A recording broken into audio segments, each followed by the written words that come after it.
বলুন তো, হারাম রিলেশন থেকে ফিরে আসার মানে কি? আমি প্রায়শই আপনাদেরকে একটি কথা বলে থাকি যে আল্লাহর জন্য হারাম সম্পর্ক ত্যাগ করুন। এখন এই হারাম সম্পর্ক ত্যাগ করার অর্থ কি? এর মানে কি শুধুমাত্র একটি ছেলে একটি মেয়েকে ছেড়ে দেয়া? না, মোটেও এমনটি নয়।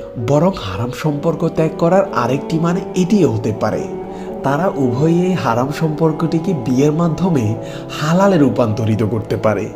আমি মনে করি যারা ভুলে হোক, ইচ্ছায় কিংবা অনিচ্ছায়, জেনে হোক কিংবা না জেনে কোনো হারাম সম্পর্কে জড়িয়ে গেছেন, তারা যেন তাদের সর্বোচ্চটা দিয়ে চেষ্টা করে এই হারাম সম্পর্কটিকে হালাল করে নেয়ার।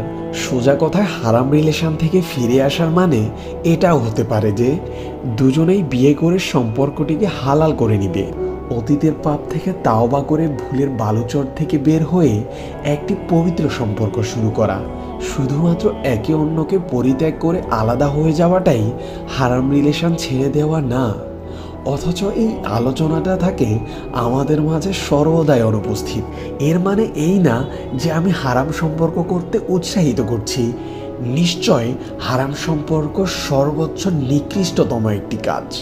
আল্লাহ আমাদের সকলকে এটি থেকে হেফাজত করুন। তবে ভুলে কিংবা শয়তানের প্ররোচনায় এটিতে জড়িয়ে গেলে সম্পর্কটি ত্যাগ করাও যেমন ইসলামের একটি বিধান, সম্পর্কটিকে হালাল করে নেওয়াও ইসলামের একটি বিধান।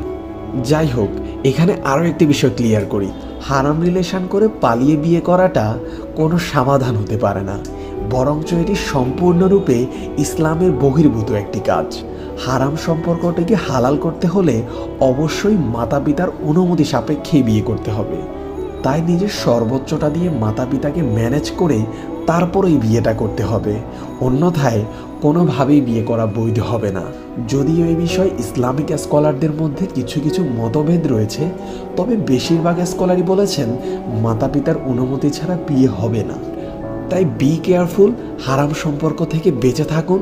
আর যদি জড়িয়েই যান তাহলে এটিকে হালাল করার ব্যবস্থা করুন, অন্যথায় এখনই পরিত্যাগ করুন। আল্লাহ আমাদের সকলকে এই ফিতনা থেকে হেফাজত করুন, আমিন। আজও আপনাদের জন্য একটি ইসলামিক প্রশ্ন নিয়ে চলে এসেছি। আর প্রশ্নটি হলো, একজন মুসলিমের জন্য বিয়ে করা কি ফরজ, ওয়াজিব, সুন্নত, নফল? শোনেন